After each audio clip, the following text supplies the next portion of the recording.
Okay,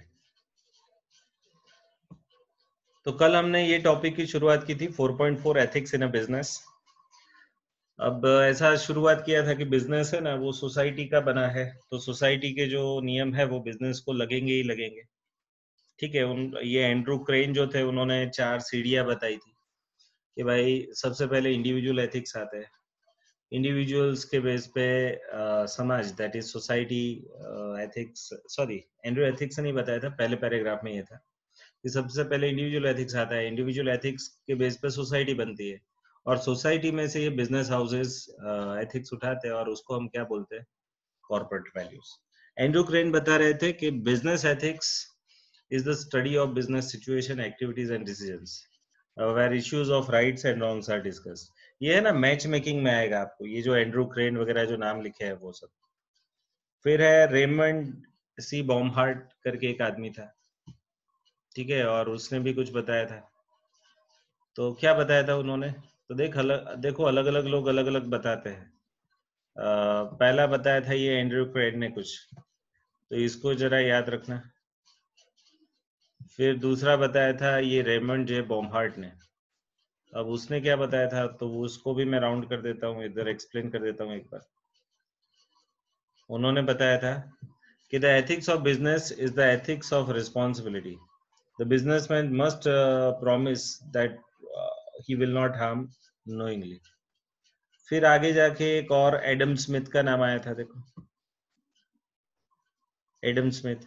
Adam Smith क्या बताते हैं, एडम स्मिथ बताते हैं, मैं ठीक करता हूँ उनको, जो इकोनॉमिक्स के है वो क्या बताते हैं Adam Smith, father of modern economics, say people of the same trade seldom came together, even for merriment or diversion. But the conversation ends in the conspiracy against the public, and or is in some contrivance to raise the prices. तो जो लोग same business में है hardly इकट्ठा होते हैं, but इकट्ठा होते हैं तो भी वो कॉन्स्पिरसी करते हैं, षड्यंत्र करते हैं और प्राइस बढ़ाते हैं। फिर हमने महात्मा गांधी जी को भी पढ़ा था, देखो बिजनेस एंड एथिक्स में, ये महात्मा गांधी। गांधी जी ने ऐसा कहा था 1948 में कि भाई it is difficult but not impossible, क्या, to do the business ethically. It is difficult but not impossible to conduct the strictly honest business. फिर एक और प्रोवर्ब पढ़ी थी, रशियन प्रोवर्ब्स। क्या रशियन प्रोवर्ब कौन सी थी, तो ये थी, there are two fools in every market, one who ask too little and second one is one who is asking too much. तो ये रशियन प्रोवर्ब थी। तो ये सब है ना मैच मेकिंग में वगैरह में आएगा। ओके, कौन ये प्रोविजन वो क्या बताया था उन्होंने, तो ये बताया था। ओके, दो फुलिश लोग होते हैं मार्केट में, एक कौन जो बहुत कम मांगता है और दूसरा कौन जो बहुत ज्यादा मांगता है। ओके, फिर प्रोफेशनल एथिक्स की बात हुई और उसमें एक आदमी की बात हुई कि एक आदमी अपना दोनों जगह मैचिंग करता था, मीन्स अपनी बिजनेस लाइफ में भी सक्सेसफुल था और फैमिली लाइफ में भी सक्सेसफुल था। तो उसने बताया कि दो चीजें हैं जो जरूरी है, एक है आपकी ऑनेस्टी एंड दूसरी है एफिशिएंसी। आपको एफिशिएंटली काम करना है और ऑनेस्ट रहना है, और ये efficiency and honesty personal life में और बिजनेस लाइफ में एक समान वो देती है, क्या बोलते हैं इसको, सेम लेवल पे अप्लाई होती है। मीन्स पर्सनल लाइफ में आप एफिशिएंट भी होने चाहिए और ऑनेस्ट भी होने चाहिए। आपको अपना स्पेयर पर्सनल लाइफ में टाइम, अपना टाइम पर्सनली स्पेयर करना चाहिए बड़े एफिशिएंटली, एंड साथ साथ आपको वहां भी ऑनेस्ट रहना है। तो बिजनेस में भी आपको एफिशिएंटली काम करना है और ऑनेस्ट रहना है, ये दोनों को आप एक दूसरे से हटा नहीं सकते, ऐसा हमने कल पढ़ा था। फिर यहां से हम बाकी थे, ये एक चक्कर आया था और यहां से हमारा कुछ बाकी रह गया था। तो क्या है इधर देखो, ये तीन चीजें हैं जो एक दूसरे से जुड़ी हुई है। कहीं से भी आप नंबरिंग शुरू करते हो तो आप नंबर 1 इधर से चालू कर सकते हो, ये नंबर 2 हो जाएगा एंड ये नंबर 3 हो जाएगा। सपोज आपने यहां से नंबर 1 दिया, फॉर एग्जांपल मैं अलग कलर से लेता हूं, सपोज आपने यहां नंबर 1 लिया तो ये नंबर 2 हो जाएगा। और ये नंबर 3 हो जाएगा। सपोज आपने कोई और जगह से नंबरिंग लिया, सपोज आपने यहां से नंबरिंग लिया कि इसको सपोज आपने पहला नंबर दिया, तो ये आपका दूसरा नंबर हो जाएगा।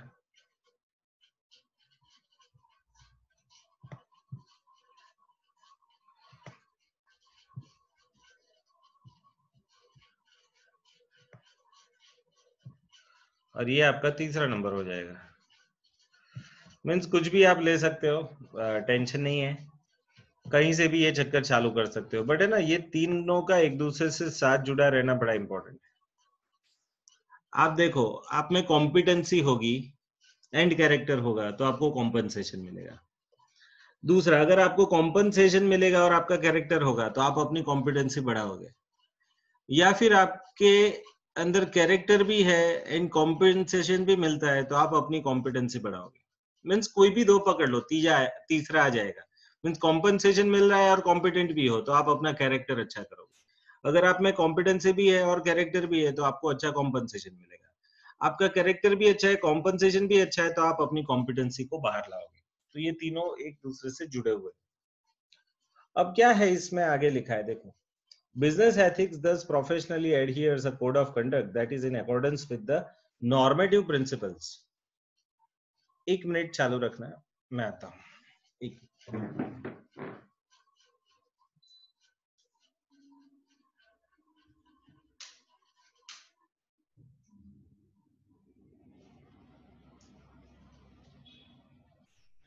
रिकॉर्डिंग हो रहा है और फैन चल रहा है रूम में, तो मैंने फैन बंद के एसी चालू किया तो फैन का रिकॉर्डिंग ना आ जाए। अब उन्होंने तीन चीजें कही है, देखो, बिजनेस एथिक्स दस professionally adheres mean supports. Business ethics professionally किसको सपोर्ट करता है? To a code of conduct that it is accordant with the normative principles. It may be concretely stated that the professionals bear the following characteristics। Professionals में इतने characters आपको दिखेंगे। Professional bears the following characteristics, उसका meaning क्या होता है कि जो भी प्रोफेशनल होता है उसके अंदर ये कैरेक्टरिस्टिक दिखते हैं। फॉलोइंग कैरेक्टरिस्टिक्स, कौन कौन से कैरेक्टरिस्टिक्स है प्रोफेशनल्स में? तो वो जो ऊपर अभी हमने राउंड पढ़ा वही, एक कॉम्पिटेंसी चाहिए, ठीक है, कॉम्पिटेंसी, ठीक है। दूसरा आपको क्या चाहिए? स्किल्स चाहिए। एंड तीसरा क्या?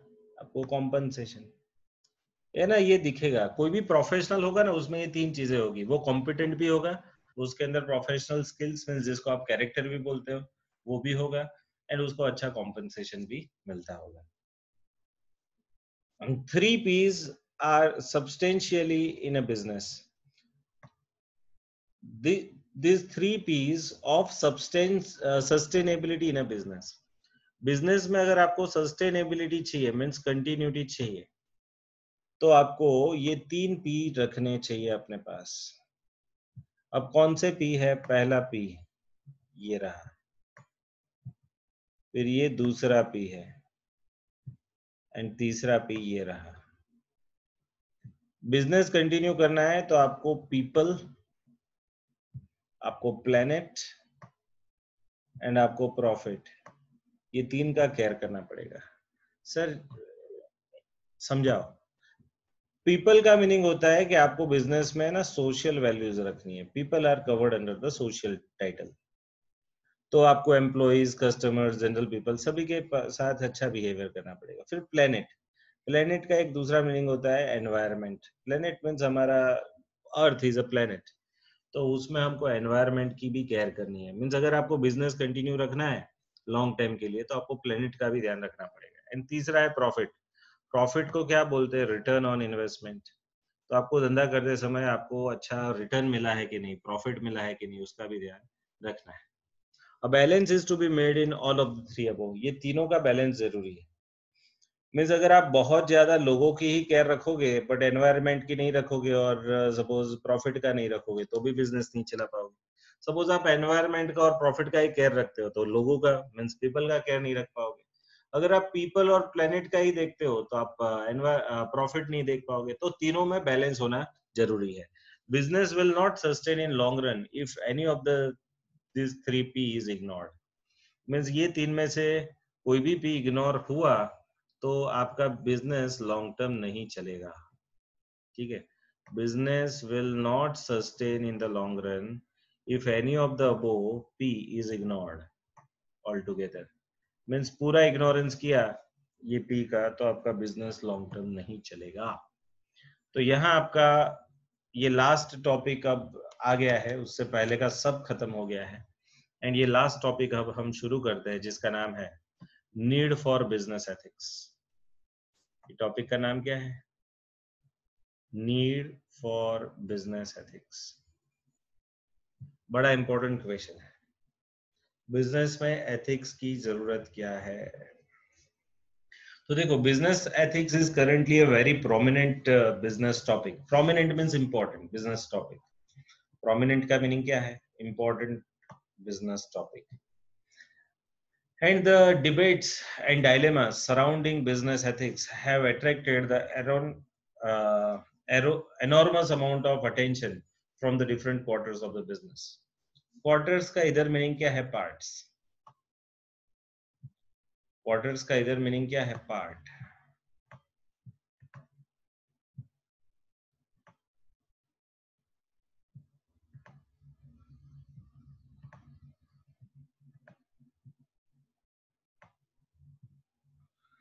Okay, of organisation and society. तो आज के दिनों में ना ये डायलेमा है। डायलेमा मीन्स कंफ्यूजन, और वो कंफ्यूजन पे बहुत डिबेट्स होती है क्या कि बिजनेस में एथिक्स फॉलो करे या ना करे इस पे। Hence it is emerged an increasingly important area of study. तो आज के दिन में ये ethics का study in a business is very important area. Some of the major reasons why good understanding of business ethics is important are as under. तो यहाँ आप reasons explain कर रहे हो। कौन से reasons? Why a good understanding of business ethics is important? Means business करना है तो ये business ethics क्यों जानना जरूरी है? तो उसके ना 12 रीजन है। There are 12 reasons. 1, 2, 3, 4, 5, 6, 7, 8, 9, 10, 11 एंड 12। और जहां ये 12 खत्म हुआ हमारा टॉपिक खत्म हो गया। मीन्स ये चैप्टर भी हमारा खत्म हो जाएगा। ठीक है, तो ये 12 पॉइंट्स को डिस्कस कर लिया मीन्स खत्म। तो आज के दिन में मेरे को ये 12 पॉइंट्स खत्म करने हैं। जहां ये 12 पॉइंट्स खत्म होंगे आज का दिन का हमारा काम खत्म। और अब हम नए टॉपिक से आगे शुरू करेंगे फिर। ठीक है, 2 एक्ट है, एक का नाम है नेगोशिएबल इंस्ट्रूमेंट एक्ट एंड दूसरा है सेल ऑफ गुड्स एक्ट। तो दोनों का हम स्टडी शुरू कर देंगे। ओके, तो चलो let me explain all this. ये सब चीजों को मैं एक्सप्लेन करना शुरू करता हूँ। अब है ना, पहले मैं आपको जनरल लेवल पे एक्सप्लेन कर देता हूँ, फिर आपको उसका एक स्टोरी बताऊंगा। वो स्टोरी से ये 12 पॉइंट आपको याद रह जाएंगे। ठीक है, तो चलो वो स्टोरी क्या है वो लेटर ऑन एक्सप्लेन करते हैं, पहले जनरल डिस्कशन करते हैं। तो why good understanding of business ethics is needed. तो ये 12 पॉइंट है। उसमें पहला है stop business malpractices. Malpractices means क्या? तो कुछ ऐसी बिजनेस प्रैक्टिसेस जिसमें आप है ना कस्टमर से चीटिंग करते हो। आप अपना प्रॉफिट पे ध्यान देते हो और कस्टमर को आप है ना नुकसान करते हो। तो देखो, सम अनस्क्रुपुलस बिजनेसमैन। ये अनस्क्रुपुलस का मीनिंग क्या होता है?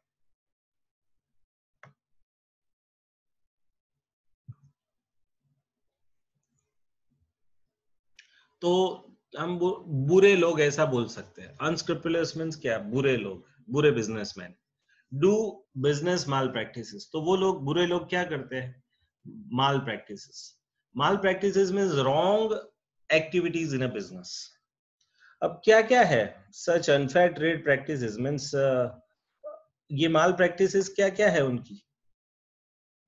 Do unfair trade practices.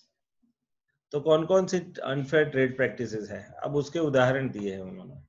अब मैं ना आपको नंबरिंग बताता हूँ उसके। If possible let we give the numbering. उन्होंने माल प्रैक्टिसेस के नंबर दिए। For example, black marketing. Black marketing means क्या? गलत चीजों का मार्केटिंग करना। फिर दूसरा है आर्टिफिशियल हाई प्राइसिंग, जानबूझ के कुछ चीजों का प्राइस ज्यादा रख देना।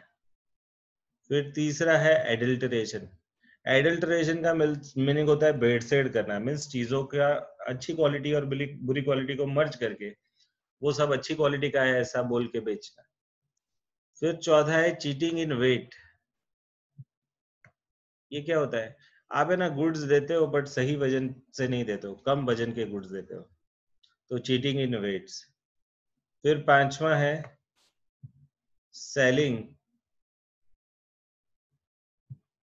Duplicate and harmful products, means है ना बहुत महंगी है अच्छी है ऐसा बोल के बुरी चीजें बेच देना, तो डुप्लीकेट और हार्मफुल प्रोडक्ट्स।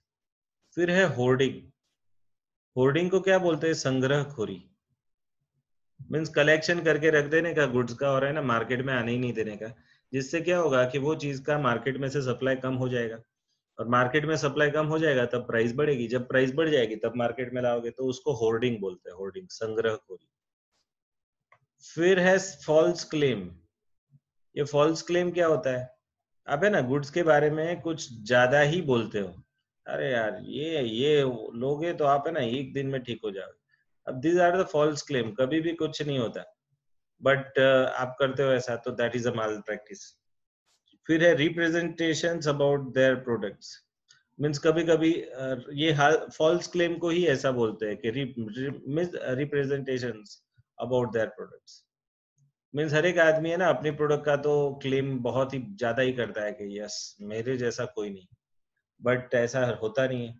तो अबाउट देयर प्रोडक्ट्स अगर आप फॉल्स क्लेम कर रहे हो तो वो भी माल प्रैक्टिस है। तो ये एक से लेकर के सात अलग अलग एग्जाम्पल उन्होंने दिए है कि भाई ये माल प्रैक्टिसेस के एग्जाम्पल है। माल प्रैक्टिसेस मीन्स गलत प्रैक्टिसेस, रॉन्ग बिजनेस प्रैक्टिसेस, जिसमें आप क्या करते हो, कस्टमर से चीट करते हो। अब this practices are harmful to the consumers, business ethics stop this business malpractices. अगर कोई एथिकल बिजनेस करेगा तो उसकी माल प्रैक्टिस क्या हो जाएगी, स्टॉप हो जाएगी, ठीक है ना। तो business malpractices are harmful to the customer, such malpractices are what harmful to the customer, customer को नुकसान कारक है। अगर आप में बिजनेस एथिक्स होंगे तो ये माल प्रैक्टिसेस स्टॉप हो जाएगी। आपको मैं बताऊं, बहुत सारे एथिकल लोगों को मैं जानता हूं जो अपना बिजनेस करते हैं ना, उसमें बिल्कुल भी माल प्रैक्टिस नहीं करते। माल प्रैक्टिस करना मीन्स क्या, गलत प्रैक्टिस करना, तो कोई भी आदमी गलत प्रैक्टिस नहीं करता, ठीक है। तो माल प्रैक्टिस कोई नहीं करता। आगे देखते हैं। सर ऐसे कौन लोग हैं आपने देखा है, यस बहुत सारे हैं। फॉर एग्जांपल टाटा, टाटा जो है, टाटा बिजनेस ग्रुप है पूरा, माल प्रैक्टिस नहीं होती उसके अंदर, कुछ भी गड़बड़ नहीं होती, उसका क्वालिटी सबसे अच्छा होता है, कुछ भी अनएथिकल लेवल का काम वो नहीं करते। चलो आगे देखें। दूसरा है इम्प्रूव कस्टमर कॉन्फिडेंस। अगर आप एथिक्स फॉलो करोगे ना तो आप है ना कस्टमर का कॉन्फिडेंस बढ़ाने का ही प्रयत्न करोगे, मीन्स कस्टमर आप पे ज्यादा विश्वास रखे। ऐसा कैसे करोगे, तो अच्छा बिहेवियर करके। Business ethics are needed to improve the customers confidence about the quality, quantity and price।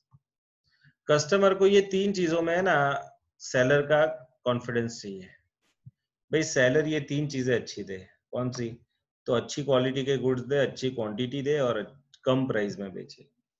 तो अगर ये चीज करेगा सेलर तो बायर उस पर ट्रस्ट रखेगा, कॉन्फिडेंस रखेगा। तो अगर आप एथिकल हो तो ये आप ट्राई करोगे कि अच्छी से अच्छी क्वालिटी कम से कम प्राइस में और ज्यादा से ज्यादा क्वांटिटी में आप बेचोगे, है ना। कुछ लोग कम क्वांटिटी बेच के भी ज्यादा प्रॉफिट कमा लेंगे, but that is the mall practices, है ना। तो इम्प्रूव कस्टमर्स कॉन्फिडेंस बाय कैसे, by doing stopping the mall practices and providing this three things, अच्छी क्वालिटी, अच्छी क्वांटिटी एंड अच्छी प्राइस में गुड्स आप बेचोगे। फिर customers have more trust and confidence in the businessman who follow ethical rules. Customer को उन पे ही ज्यादा ट्रस्ट बैठता है कि जो एथिकल रूल फॉलो करते हैं। They feel that such business will not cheat them. तो कस्टमर का कॉन्फिडेंस कब मिलेगा, जब उसको लगेगा कि ये बिजनेसमैन आपको चीट नहीं कर रहा है। मैं अब उदाहरण दे रहा हूँ, एक उदाहरण से आपको ये समझ में आएगा। अभी है ना ये हमारा लॉकडाउन का टाइम चल रहा है, तो हमारी सोसाइटी में बाहर, मेरा तो मेन रोड से दूसरा तीसरा घर है, वाघोड़िया रोड। तो वहां है ना बाहर सब्जी वाले, एक लारी वाले अंकल है, और मेरी मम्मी क्या करती है, वो जब ये गली में अपनी लारी लेके जाते हैं ना, तब उनको बोलती है और वो सब्जी दे देते हैं। फिर हमने ना, हम फर्स्ट फ्लोर पे रहते हैं, तो वहाँ हमने एक थैली लगाई है, डोरी के साथ। मम्मी पैसे दे देगी उसको, वो नाप-तोल के सही चीज़ें दे देगा। फिर ना वो आदमी पे इतना ट्रस्ट है, हमारे घर वालों को, कि वो है ना कभी भी बुरी चीज़ें हमको नहीं बेचेगा। कभी-कभी एक बार मैंने ही देखा था, मम्मी ने बोला कि आज है ना हमको पोटैटोज़ दे दो, बटा के दे दो। तो वो बंदे ने ना बोल दिया कि आंटी आज है ना, बहुत छोटी साइज़ के और अच्छी क्वालिटी नहीं है, ऐसे आए हैं, तो आज आप मत लो, कल ले लेना। कल मैं अच्छे ढूँढ के दे दूँगा आपको। तो अब क्या है, ये क्वालिटी, अब यहाँ ट्रस्ट बैठता है कि ये बंदा मेरे को रॉन्ग चीज़ें तो नहीं बेचेगा। अच्छी क्वांटिटी, अच्छी क्वालिटी एंड सबसे कम प्राइस में भी चीट नहीं करेगा। ऐसा विश्वास बैठता है, तो फिर अब हम है ना उनसे ही सब्ज़ी लेते हैं। तो that is what the improving the customers confidence. फिर तीसरा है सर्वाइवल ऑफ बिज़नेस। अब आपका बिज़नेस सर्वाइव कब होगा? आप अच्छी प्रैक्टिसेस फॉलो करोगे तभी सर्वाइव होगा, अदरवाइज़ सर्वाइव ही नहीं होगा। देखो, business ethics are mandatory for survival of business. Ethics ज़रूरी है बिज़नेस को सर्वाइव कराने के लिए। सर्वाइव कराना मीन्स कंटिन्यू रखना। The businessmen who do not follow the ethics, it will have a short-term success, but they will fall in the long run. जो है ना अनएथिकल प्रैक्टिस करेगा, उसको शायद शॉर्ट टर्म में सक्सेस मिले, बट लॉन्ग टर्म में वो फेल हो जाएगा. This is because they can cheat the consumer only once, है ना. अगर जो माल प्रैक्टिसेस फॉलो करोगे, तो they can cheat the consumer only once. एक बार ही कस्टमर को आप चीट कर पाओगे, लेटर ऑन वो कस्टमर आएगा ही नहीं. After that, the consumer will not buy the goods from that businessman. He will tell to others that not to buy the goods from that businessman. So this will defame his image and provoke a negative publicity. Means आपका एक negative publicity होगा. This will result into the failure of a business, और उसकी वजह से आपका business fail हो जाएगा. Therefore, if a businessman do not follow the ethical rules, means businessman ethical rules follow नहीं करते, he will be fail in the market. तो market में वो fail हो जाएगा. So it is always to follow the appropriate code of conduct to survive in the market. तो देखो बच्चों, बिजनेस में सर्वाइव होना है ना, तो एथिकल प्रैक्टिस ही फॉलो करनी है. अगर आप अनएथिकल प्रैक्टिस फॉलो करोगे, तो कस्टमर को मालूम पड़ ही जाएगा कि ये गलत किया इसने, और गलत किया तो फिर वो एक बार चीट होगा, उसके बाद वो होशियार है, कस्टमर होशियार है, वो फिर से आएगा नहीं. ज्यादा 10 लोगों को बोलेगा कि ये बुरा है. अब मैं उदाहरण दे रहा हूँ. एक बार है ना, हम लोग, मैं और दक्षित सर, एक बार एक वड़ा पाव की दुकान में गए थे. तो उसने ना पुरानी ब्रेड यूज की थी, तो दक्षिश भाई ने तो तुरंत ही उसको बोला कि देख, ये उठाते समय ही टूट गई ब्रेड. तो उसको बोला कि ये चेंज करके दे. तो उसने बोल दिया कि खाना हो तो खाओ, यही है. तब से हम उठ गए उधर से, तब से वहां वो दुकान पे नहीं जाते. एंड रादर हम हमारे स्टूडेंट को बोलते हैं कि ये जगह, ये दुकान है, वहां नहीं जाना है. ऐसा किया था. तो ये क्या हो गया कि कस्टमर से आपने चीट किया या फिर उससे बुरा व्यवहार किया, तो कस्टमर क्या करेगा, आपकी नेगेटिव पब्लिसिटी कर देगा, है ना. तो ये नहीं होना चाहिए. चलो फिर आगे, safeguarding the consumers right. Consumer के राइट को सेफगार्ड करना है, ये फोर्थ पॉइंट है. ये जो, अगर आप एथिकल बिजनेस प्रैक्टिस फॉलो करोगे, तो आप कस्टमर के राइट को बचाओगे. सेफगार्ड करना मीन्स बचाना. तो consumers sovereignty can not be either ruled out. ये सॉवरेनिटी किसको बोलेंगे, है ना. इसको क्या बोलते हैं, राजाशाही, ऐसा बोलेंगे. कस्टमर क्या है, किंग, किंगनेस. कस्टमर क्या है, किंग है. तो किंग के जो राइट्स है, कस्टमर इज अ किंग, तो उसके जो राइट्स है उसको सॉवरेनिटी बोलते हैं, है ना. मैं लिखता हूँ इधर, देखो ये जी बराबर नहीं है, मैं मिटा देता हूँ, फिर से लिखता हूँ. तो कस्टमर का जो किंग जैसा राइट है, it can not be either ruled out और denied. Business can survive so long it enjoy the patronage of customer. कोई भी धंधा कब तक चलेगा, जब तक वो कस्टमर का पैट्रोनेज ले रहा है. पैट्रोनेज मीन्स उसका काइंड सपोर्ट ले रहा है. The customer has many rights, such as right to health and safety, right to be informed, right to choose, right to be heard, right to redress. ये सब consumer के right है. एक act है भारत के अंदर, कंज्यूमर प्रोटेक्शन एक्ट. ठीक है, तो वो सब राइट है. So but many businessman do not respect and protect this rights. So business ethics must be to safeguard this rights of the customer, है ना। कस्टमर के जो ये राइट्स है ना, कौन कौन से राइट है सर? ये मैं राइट्स सब जो दिए है ना उसको मैं जरा टिक कर देता हूँ। नंबरिंग आप अपने हिसाब से कर देना। For example right to health and safety, ये पहला राइट। फिर दूसरा है right to be informed, customer को इन्फॉर्म करना जरूरी है। फिर है राइट टू चूज, उसको सिलेक्शन का राइट है। फिर right to be heard, means उसको आप सुनो, तो कस्टमर की कंप्लेंट सुनो, तो राइट टू बी हर्ड। फिर राइट टू रिड्रेस, उसकी कोई चीज बिगड़ी हुई आई है तो आपको उसको चेंज करके दे देंगे, तो उसको राइट टू रिड्रेस बोलते हैं। या फिर कोई मशीन वगैरह है तो उसमें कुछ खामी है तो वो खामी आपको दूर करनी है। But many businessman do not respect and protect the customers right, तो उनको फिर लॉन्ग रन में नुकसान होगा। फिर आगे है protecting employ and shareholders. अब देखो कंपनी के एम्प्लॉयज है ना, उनके पावर से ही तो कंपनी चलती है। तो अगर आप एथिकल होंगे तो क्या करोगे, वो एम्प्लॉयज का केयर रखोगे, उनको अच्छे सेफ्टी टूल्स दोगे, उनको ट्रेनिंग दोगे, उनको अच्छा पगार दोगे, तो वो लोग अच्छे से खुशी खुशी काम करेंगे। तो business ethics required to protect the interest of employees, shareholder, competitor, dealer, supplier etcetera. It protects them from exploitation through unfair trade practices. अगर आप एथिक्स फॉलो करोगे तो ये अनफेयर ट्रेड प्रैक्टिसेस नहीं करोगे। चलो आगे।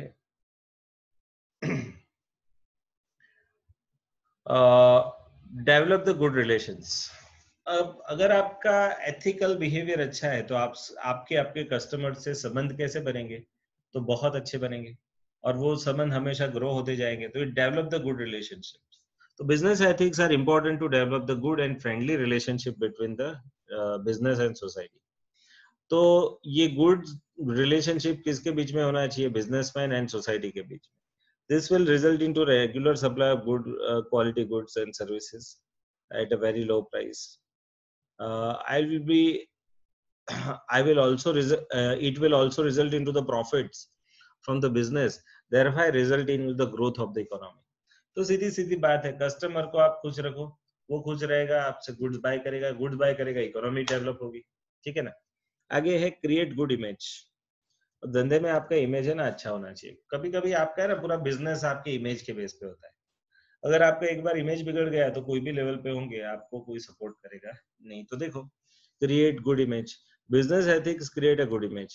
अगर आप एथिकल होंगे तो आपकी एक अच्छी इमेज क्रिएट होगी for the businessman and business and businessmen. If these businessmen follow all the ethical rules, then they will be fully accepted and not criticized by the society. ठीक है, so the society will always support those businessmen who follow the necessary code of conduct. तो सीधी सीधी बात है भाई, समाज आपको तभी support करेगा अगर आप नेसेसरी कोड ऑफ कंडक्ट को फॉलो करें, ठीक है। Necessary code of conduct means क्या, जो जरूरी है ना कोड ऑफ कंडक्ट, उसकी बात होगी। तो आप कस्टमर के तौर पे जो जरूरी, सॉरी बिजनेसमैन के तौर पे आपको जरूरी कोड ऑफ कंडक्ट को फॉलो करना है। चलो चलो लास्ट में तकलीफ हो जाता है, एक मिनट।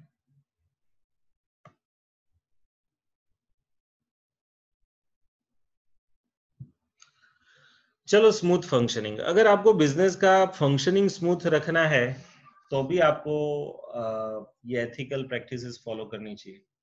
अगर आप एथिकल प्रैक्टिस फॉलो करोगे तो कस्टमर आते जाएंगे। सभी कोई सपोज कोई कोई टाइम पैसे ना पे कर पाए तो उनको भी आप अच्छे से संबंध में रखो, तो वो आपका है ना लॉन्ग टर्म कस्टमर बनेगा। तो smooth functioning, if the business follow all the business ethics then their employees, shareholder, customer, dealer सब हैप्पी हो जाएंगे, supplier will all be happy, so they will give the full cooperation. ये सब लोग happy हो जाएंगे, employees, shareholders, consumers, dealers, फिर suppliers, ये सब कैसे हो जाएंगे, हैप्पी हो जाएंगे। हैप्पी हो जाएंगे तो क्या, हंसी खुशी आपसे बिजनेस करेंगे, तो आपका बिजनेस अच्छा चलेगा। तो you have to make consumers, dealers, suppliers, ये सबको आपको कैसा रखना है, हैप्पी रखना है, ठीक है। So they will give full cooperation. अगर आप उनको खुश रखोगे तो वो बिजनेस में फुल कोऑपरेशन देंगे to the business. This will result into the smooth functioning, और उसकी वजह से आपका फंक्शन कैसा आ जाएगा, स्मूथ हो जाएगा. It will result into the smooth functioning of the business. So the business will grow, expand, diversify easily and quickly. It will have more sales and more profits. फिर है कंज्यूमर मूवमेंट. ये भी एक point है. अगर आप business ethics follow करोगे तो कंज्यूमर का मूवमेंट आपके वहां ही रहेगा. बट सपोज आपने जब भी कोई माल प्रैक्टिसेस चालू की, कस्टमर आपको छोड़ के कोई और जगह मूव हो जाएगा. तो देखो, business ethics are gaining importance because of the growth of the consumer movement. Gone are the days when the consumer can be taken for ride by the unscrupulous businessmen, by their false propaganda and false claims, unfair practices, etc. And means अब ये दिन चले गए कि customer को आप है ना बहला फुसला के या फिर उसको चीट करके हमेशा उसको एक्सप्लॉइट करते रहोगे. Today consumers aware their rights. आज के दिन में कंज्यूमर को खुद के राइट्स मालूम है. Today the consumers are aware about their rights and they are well informed. ठीक है. even they are well organized. consumers are very well organized. उनको मालूम है कि कौन से हमारे rights है. now they are if they are more organized and hence cannot be cheated easily. अब ये ऑर्गेनाइज्ड ज्यादा है तो उसकी वजह से अब इनको चीट करना इजी नहीं है. cannot be cheated easily. They take the action against those businessmen who indulge in bad practices. ये indulge का meaning क्या होता है? Indulge का meaning होता है involved. Indulge का meaning क्या होता है? Involved. ठीक है. तो यहाँ meaning लिखता है. चलो. Indulge means what? Involved. Involved.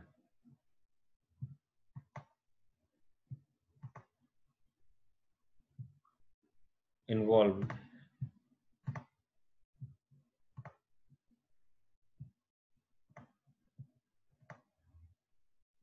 चलो आगे.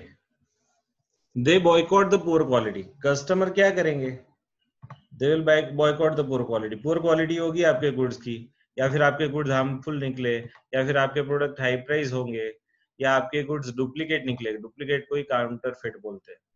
तो वो क्या करेंगे? आपको बॉयकॉट करेंगे अगर आप ये सब में उतरे तो. आगे. They are only therefore the only way to survive in a business is to be honest and fair. एक ही रास्ता बचा है. only way to survive कौन सा है? to be honest and fair. ठीक है. So consumer forums and consumer associations are more active and vocal now. आज के दिन में ना ये कंज्यूमर के forums भी बहुत है और कंज्यूमर के एसोसिएशन भी बहुत है. जो अगर आप कंज्यूमर से कुछ बुरा किया तो ये एसोसिएशन वाले, कंज्यूमर प्रोटेक्शन के एसोसिएशन वाले आके आपका आपको बचाएंगे और बिजनेसमैन को नुकसान करेंगे, कंज्यूमर को बचाएंगे. फिर आगे है कंज्यूमर सेटिस्फेक्शन. अबे ना बिजनेस एथिक्स फॉलो करोगे तो कंज्यूमर को सेटिस्फेक्शन मिलेगा. मैं उदाहरण बोल रहा हूँ. सपोज आप कोई दुकान में गए, वहां आपका 30,000 40,000 का मोबाइल रह गया. वो बंदे ने आपको फोन करके या फिर आपके फैमिली वालों को फोन करके बताया कि ये आदमी का फोन इधर रह गया है. फिर आप उधर जाके वो आपका फोन अपना आइडेंटिटी दिखा के ले आते हो. अभी 40,000 की चीज वो चाहता तो ब्लैक में बेच सकता था 20-25 में. बट उसने नहीं किया और है ना ये कस्टमर को संभाला कि भाई एक बार 20-25,000 कमा लूंगा बट लेटर ऑन क्या. तो बेटर है कि विदाउट दैट. तो ये consumer satisfaction is very important. चलो आगे देखते हैं. Today the consumer is the king in the market. सही बात है. आज के दिन में कंज्यूमर क्या है? Consumer is the king in the market. Any business simply can not B survive without the consumers. कोई भी बिजनेस कंज्यूमर के बिना नहीं चलेगा. फिर आगे देखो उन्होंने लिखा है therefore the main aim or objective of the business is consumer satisfaction. आपका मेन एम क्या है? धंधे का मेन क्या है? Consumer satisfaction. अगर कंज्यूमर को आप सेटिस्फाई नहीं कर पाए तो कंज्यूमर आपसे क्या हो जाएगा? मूव हो जाएगा. आगे देखिए. If the consumer is not satisfied then there will be no sales and thus no profit. Consumer satisfied नहीं होगा तो आपका सेल्स भी नहीं बढ़ेगा और सेल्स नहीं बढ़ेगा तो प्रॉफिट भी नहीं बढ़ेगा. ठीक है. ओके. चलो आगे बढ़े. तो consumer will be satisfied only if the business follow all the business ethics. And hence highly needed. तो कंज्यूमर आपको तभी फॉलो करेगा जब आप बिजनेस एथिकली फॉलो करोगे। चलो, इंपॉर्टेंस ऑफ लेबर।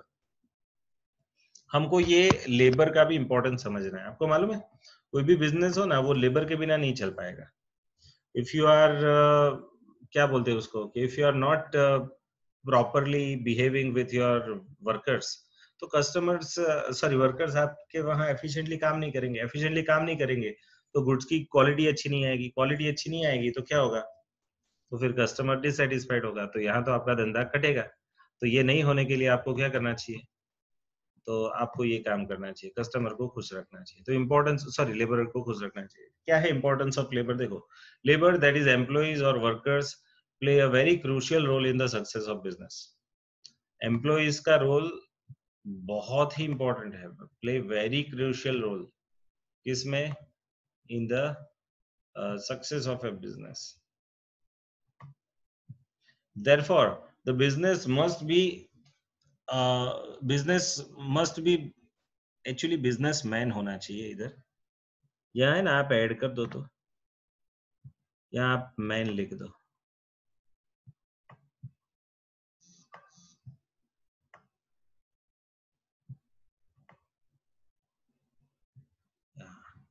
यहाँ लिख दो बिजनेसमैन, ऐसा लिख दो कि यहाँ businessman must use the business ethics while dealing with the employees. Businessman must use the ethics while dealing with the employees. The business must give the proper wages. आपको क्या देना चाहिए, वर्कर को खुश रखना है ना, तो प्रॉपर वेजेस दो। दूसरा क्या, provide them better working condition. उनको है ना अच्छे काम करने की अच्छी वर्किंग कंडीशन दो। मीन्स सपोज उनको जिस रूम में काम करना है वो रूम साफ सुथरा होना चाहिए, वहाँ लाइटिंग अच्छी होनी चाहिए, फ्रेश एयर आनी चाहिए, पानी का व्यवस्था होना चाहिए, टॉयलेट का व्यवस्था होना चाहिए, तो ये सब होना चाहिए। So there must be a good relationship between the employer and employees. Employer and employee के बीच में बहुत अच्छी relationship होनी चाहिए। Employees must also given a proper welfare facilities. Welfare facilities भी देनी चाहिए सर। एम्प्लॉय का वेलफेयर किससे होता है? सपोज उनके बच्चों को फ्री स्कूल दे दो, उनके पेरेंट्स के लिए आप क्या इंश्योरेंस वगैरह का व्यवस्था करो, रहने के लिए घर दे दो, तो ये सब वेलफेयर में आएगा। So there is a lower attrition rate and people continue in the job for long time with loyalty. Attrition का मीनिंग क्या होता है कि क्या बोलते हैं इसको, लिविंग रेट। मीन्स कंज्यूमर का लिविंग रेट, मीन्स वो जॉब छोड़ के जाने का रेट है ना, कम हो जाएगा अगर आप उनको अच्छी फैसिलिटीज दोगे। लास्ट है हेल्दी कंपटीशन। अगर आप एथिक्स फॉलो करोगे ना, तो आपका कंपटीशन कैसा रहेगा, हेल्दी। लेकिन एथिक्स फॉलो नहीं करोगे तो आपका कट थ्रोट कंपटीशन होगा। आपको मालूम है healthy competition and cut throat competition में फर्क क्या है? हेल्दी कंपटीशन में है ना, आप कॉम्पीट करते हो अच्छे से, जैसे कि स्पोर्ट्समैन स्पिरिट के साथ कोई बिजनेस खेलता है। बट सपोज आप कट थ्रोट कंपटीशन करोगे तो क्या करोगे, सामने वाले का गला भी काट सकते हो आप। तो वो उसमें आप कोई भी लेवल पे बुरे लेवल पे पहुंच जाते हो। तो ऐसा ना हो, इसके लिए एथिक्स फॉलो करने चाहिए। तो देखो, the business must use the business ethics while dealing with the competitors, है ना, must use business ethics while dealing with the competitors. ठीक है, they must have healthy they must have healthy competition with the competitors. Healthy competition bring about efficiency. अगर आप healthy competition करोगे ना, तो आपकी efficiency निखरेगी, efficiency बाहर आएगी। ठीक है, break compliancy and leads to optimum utilization of scarce resources, है ना। ये स्पेलिंग थोड़ा उल्टा हो चुका है। स्कैर्स का स्पेलिंग SCARCE आना चाहिए, तो यहाँ C आना चाहिए और यहाँ E आना चाहिए।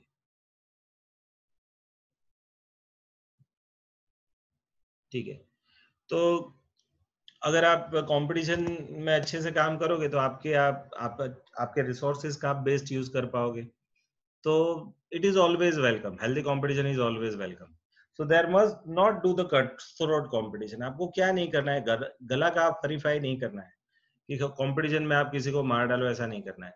Similarly there must be equal opportunities to small scale business they must avoid monopoly. आप अपने बिजनेस में मोनोपोली को अवॉइड करो। This is because monopoly is harmful for consumers. क्योंकि अगर आपने मोनोपोली अचीव कर ली तो कंज्यूमर को नुकसान होगा, है ना। कुछ लोगों के पास मोनोपोली होती है। मोनोपोली में वो क्या करते हैं, कुछ लोगों के पास मोनोपोली होती है और मोनोपोली की वजह से ना वो कंज्यूमर से चीटिंग करते हैं। तो ऐसा नहीं होना चाहिए। तो यहाँ आपके ये 12 पॉइंट खत्म हो गए। अब ये जनरल पॉइंट्स थे। अब मैं ना एक छोटा सा स्टोरी आपको लिखा दूंगा। वो स्टोरी 2 पार्ट में होगी। पहले पार्ट का जो स्टोरी होगा ना उसके अंदर आपको पहले 6 पॉइंट्स याद रहेंगे और दूसरा स्टोरी होगा उसके अंदर दूसरे 6 पॉइंट याद रहेंगे। मैंने क्या किया है कि हर एक टॉपिक के मेन जो वर्ड्स है उसका यूज करके उसको एक दूसरे से जोड़ के एक स्टोरी जैसा बनाया है। So that story I will tell tomorrow. आपको कल मैं बताऊंगा उसके बारे में और उसमें उसका आप यूज करो एंड रिमेम्बर दिस 12 पॉइंट्स। तो ये 12 पॉइंट्स आप पढ़ लो और आपका ये हो गया। अब मेरा आपको एडवाइस रहेगा कि देखो पहला स्टडी नोट खत्म हो चुका है और ये 30 मार्क का मीन 70 मार्क का स्टडी नोट हो गया है। तो आप है ना उसके पीछे जितने भी क्वेश्चंस ऑब्जेक्टिव दिए हैं तो वो ऑब्जेक्टिव क्वेश्चंस पढ़ लो। हम क्लास में होते तो हम आपको रेगुलर पूछते ही। इवन ये एथिक्स के पीछे भी जितने भी क्वेश्चंस लिखे हैं वो करो। हर एक को मैंने स्कैनर्स दिए हुए तो स्कैनर्स में से आज तक जो पूछे गए हैं वो क्वेश्चन का प्रैक्टिस कर लो। बस इतना हो गया तो it is more than enough, है ना। तो आज के दिन मेरा टॉपिक मैं इधर एंड करता हूँ। कल से एक नया टॉपिक चालू करेंगे, सेल ऑफ गुड्स एक्ट।